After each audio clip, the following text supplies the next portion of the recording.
tenho uma grande coceira de psicografar o Machado, que, aliás, é muito psicografado.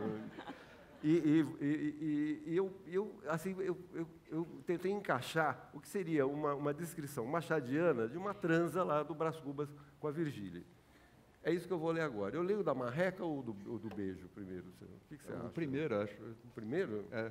Primeiro. Então vou ler, porque eu botei duas interessantes. Primeiro assim, tem a história, rapidamente, com a Virgília. Ele é uma moça com quem ele iria se casar, quando ela ainda é muito jovem, e acaba que ela casa com outro cara, com o Lobo Neves. E o casal vem para São Paulo e o Brás Cubas fica um tempo sem ver a Virgília.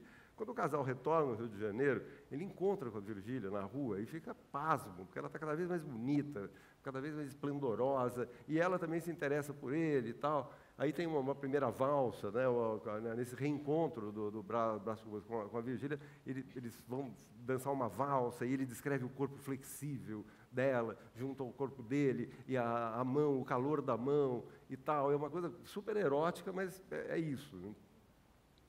E aí ele escreve aí, então, o primeiro contato físico. Isso ele descreve, um beijo. Até aí ele chega, um beijo.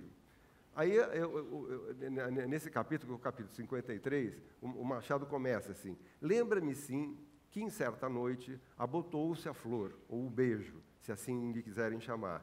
Um beijo que ela me deu, trêmula, coitadinha, trêmula de medo, porque era o portão da chácara. Então, tudo acontece na chácara onde eles moram, né? O Lobo Neves com a Virgília. Aí eu inseri aqui, aí vem a psicografia, né? E a gente sabe que o texto, os autores, depois de mortos, já não escrevem tão bem como escreviam quando eram vivos, né? Então, vocês vão notar isso, uma queda de qualidade, mas enfim, eventualmente, mas vamos lá. Né? Aí ele rola esse beijo, aí foi: chamei Virgília na chincha, como os pósteros mais acanalhados hão de dizer do século XX em diante. Algo que me é dado naturalmente saber, agora que desfruto da mais folgada e onisciente eternidade. Foi um amplexo de braços e pernas e sucuri famélica. Aproveitei para atacar-lhe a mão em sua fornida retaguarda, encontrando, em lugar das ansiadas nadegotas, nada além da armação e do estofado da famigerada anquinha, que ela usava a ré por baixo do vestido, a empinar-lhe a silhueta feito patachoca, como se usava muito naquele tempo, né? Anquinha, ficava aquele negócio. Todavia, a minha canhestra tentativa de fazê-la sentir a pujança túrgida do meu membro romântico viu-se em grande parte frustrada pelas insanas camadas de roupa que separavam a minha calça estufada na altura da braguilha da femínea região pubiana que eu tanto ansiava por ver e tocar e adentrar, mais ou menos nessa ordem. Sem falar nos mais desafiadores seios já vislumbrados num decote nas valsas que havíamos contradançado nas últimas semanas insanas numa férica fieira de bailes. Agora vai piorando.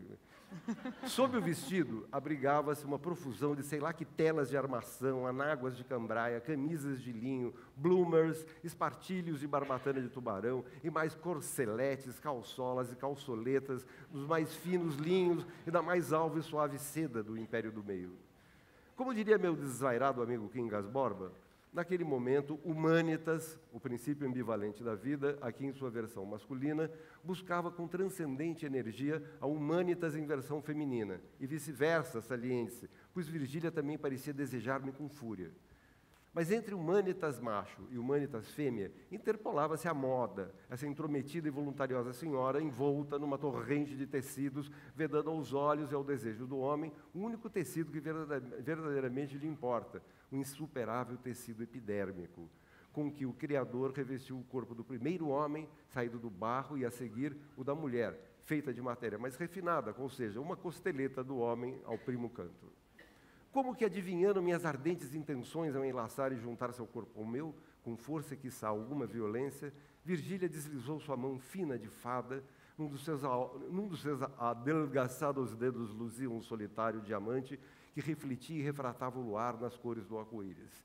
Deslizou, eu dizia, sua rica mão, até a região central da minha calça, que abrigava àquela altura uma contrafação simbólica e miniaturizada de um gigante adamastor. Ansioso por adentrar a epopeia, apresentar-se logo no proscênio. Eu sou aquele oculto e grande cabo a quem chamais vós outros tormentório, já cantara Camões. e cumprir com denodada paixão os trêfegos desígnios de Cupido. Está acabando, hein? Ato contínuo, não me lembra se ela, se eu, ou se o indigitado Cupido, alguém, em todo caso, providenciou a soltura do gigante Júnior, expondo o mitológico monstrinho ao sereno e as insidiosas correntes de ar frio que haveriam anos mais tarde de levar-me deste mundo. Lugar divertido, afinal de contas, ainda que por vezes frustrante, enfadonho, fato, como nós viventes sabemos. Como vós viventes sabeis, aliás. Eis que Humanitas, atuando desde as profundezas do psiquismo de Virgília, transmudou-se no mesmo instinto maternal que anima até o coração das feras, como o da loba que amamentou Rômulo e Remo nos mitológicos primórdios da antiguidade romana. E ordenou à sua hospedeira fêmea que se postasse de joelhos à minha frente e hospedasse em sua boca o cabeçote luzidio do hirto cetro masculino de Humanitas macho, numa operação que aqueles mesmos romanos antigos houveram por apodar de felácio latino. Sim, eis a verdade deliciosamente nua e crua, que nem o manto escuro da noite infinita conseguia ocultar. Virgília sugava e delambia meu falos indômitos com salivosa sofreguidão, enquanto eu depositava as mãos sobre o capuchinho estilizado que lhe cingia as madeixas, castanho aloiradas, acompanhando o sobe e desce daquela cabeça, a amada, que com tanto fervor homenageava a minha agora altiva cabeça auxiliar, a que age sem pensar e sempre a favor de si mesma. Jogando minha cabeça para trás, a de cima, no caso, preparei-me para vivenciar o transe gozoso, fluvial, nilo-amazônico, que logo me acometeu, regido pela ambidestra lei de Humanitas.